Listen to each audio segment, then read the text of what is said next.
Isang kababayan natin nagbahagi ng kanyang karanasan sa Cebu Pacific sa Hong Kong Airport. At ayon sa kanya ay muntik na siyang maiwan ng eroplano dahil mali-mali daw ang detalye ng Cebu Pacific.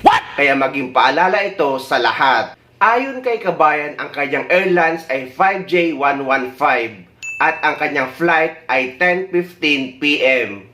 Ngunit 8 PM pa lang ay nandun na daw siya at pagpunta niya o hinanap niya ang kanyang boarding area or ang boarding gate ay wala pa doon ng mga staff ng Cebu Pacific. Kaya nag-decide muna siya na maghanap ng makakainan. At pagbalik niya ng 19 PM dahil ang boarding time niya ay 9:30 ay wala pa rin daw doon ang mga staff ng Cebu Pacific. Kaya nagtaka na siya at nagtanong-tanong. Ngunit wala din daw siyang mapagtanungan na maayos dahil hindi daw sila nagkakaintindihan. Around 9:40 PM ay nakita niya sa screen na nabago ang kanyang boarding gate. Galing sa gate 2 papunta sa gate 34. Kaya dali-dali siya tumakbo dahil baka daw sobrang layo nito. Ngunit luckily daw ay nakaabot siya at nakasakay siya ng eroplano.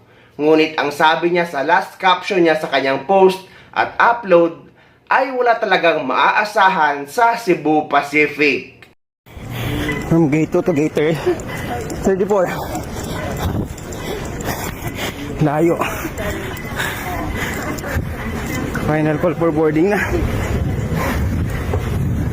Kaulo ka talaga Cebu Pacific.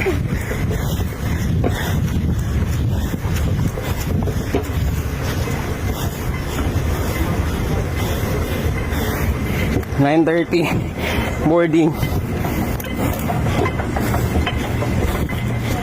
9:48 na.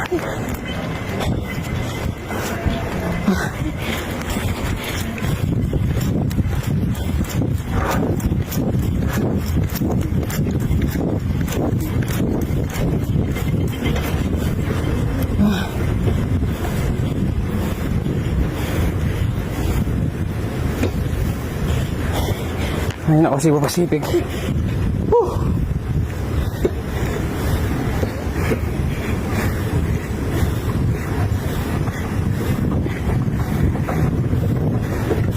Actually guys, nangyayari talaga ito sa mga airport na pabago-bago ng mga boarding gate.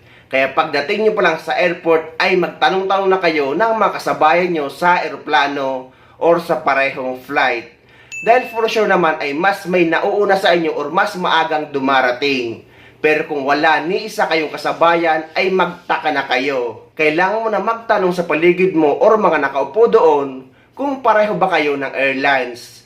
At makinig sa announcement at tumingin sa screen kung meron bang pagbabago sa boarding gate. Hindi rin naman natin masisisi si kabayan kung muntik na siya maiwan ng kanyang eroplano.